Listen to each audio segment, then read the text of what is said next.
तेजस्वीनामधीतमस्तु मा विद्विषावहै ಓಂ ಶಾಂತಿ ಶಾಂತಿ ಶಾಂತಿ.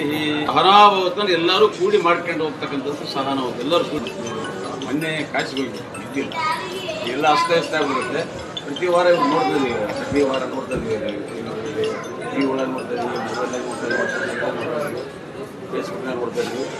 ಈಜಿ ಆಗುತ್ತೆ ಅವರಿಗೆ ಮುಗಿಸ್ಬಿಟ್ರಾದ್ರು ಅಂಥೇಳಿ ಎಲ್ಲ ಸಹಯೋಗದೊಂದಿಗೆ ನನ್ನ ಅಲ್ಪ ಸೇವೆನ ಈ ದಿನ ಎಲ್ಲರಿಗೂ ಒಂದು ಒಳ್ಳೆಯ ಸುದ್ದಿನ, ಆ ಒಂದು ಪರಮಾತ್ಮ ಕಲ್ಪಿಸ್ತಕ್ಕಂಥ ಪ್ರಸಾದ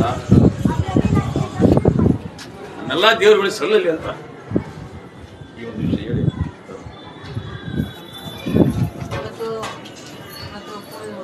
ರಾಘವೇಂದ್ರ ಸ್ವಾಮಿಗಳದು 63ನೇ ವಾರದ್ದು ಅನ್ನದಾಸೋಹಕ್ಕೆ ಈ ಸ್ವಾಮಿಗಳಿದಾರಲ್ಲ, ಚಂದ್ರಮಣೇಶ್ವರ ಸ್ವಾಮಿಗಳು ಅಂತಂದೇಳಿ ಹಂಪೆ ಹತ್ರ ಇರ್ತಾರೆ ಇವರು. ಅವ್ರದ್ದು ಹುಟ್ಟುಹಬ್ಬ ಇದೆ. 66 ಮುಗಿದು 67ನೇ ಜನ್ಮ ಕಾಲಿಡ್ತಿದ್ದಾರೆ. 67ನೇ ಜನ್ಮದಿಂದ ಕಾಲಿಡ್ತಾ ಇದ್ದಾರೆ ಇವರು. ಅವರ ಹುಟ್ಟಿದಬ್ಬದ ಪ್ರಯುಕ್ತವಾಗಿ ಏನು ಅಳಿಲು ಸೇವೆ ಇರಲಿ, ಅಮ್ಮ ಸಂತಿಗೆ ಸೇವೆ ಮಾಡಿ ಜನಗಳಿಗೆಲ್ಲ ಅನ್ನ ಸಂತರ್ಪಣೆ ಮಾಡೋಣ ಅಂತ ಅವ್ರು ಬಂದಿದ್ದಾರೆ. ಹಾಗಾಗಿ ಮಾಡ್ತಾ ಇದ್ದಾರೆ. ಇವರು ನಮ್ಮ ತಂದೆಯವರು, ಇವರು ನನ್ನ ಜನ್ಮದಾತರು ಇವರು. ಅವರು ಮಾಡೋಣ ಅಂತ ಹೇಳಿ ರಾಘವೇಂದ್ರ ಸ್ವಾಮಿಗಳು ಒಳ್ಳೇದು ಮಾಡಲಿ, ಕುಟುಂಬದವ್ರಿಗೂ ಎಲ್ಲರಿಗೂ ಒಳ್ಳೇದು ಮಾಡಲಿ, ಎಲ್ಲರಿಗೂ ಒಳ್ಳೇದು ಮಾಡಲಿ.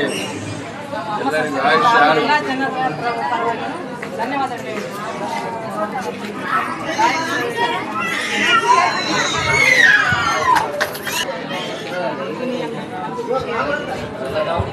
ಈ ಥರ ಮಾಡಬೇಕು ಇವ್ರ ರಕ್ತದಲ್ಲೇ ಅದು ನನಗೂ ಬಂದಿದೆ.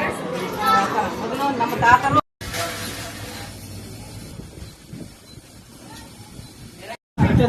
ಬಂದಿಲ್ಲಮ್ಮ, ನೀರು ಬಿದ್ದಿಲ್ಲ. ಹೊಸಾಕಿ ವಾತಾವರಣ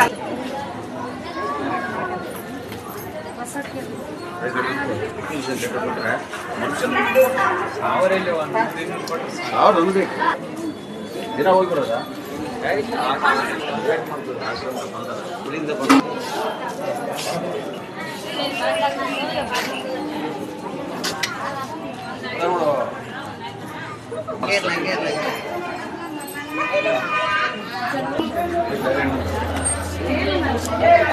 ಕರೆನ್ಸಿ ಇದ್ದಿಲ್ಲ ಅಂತ ಹೇಳಿ ವೇಸ್ಟ್ ಮಾಡ್ಬೇಡ್ರಿ.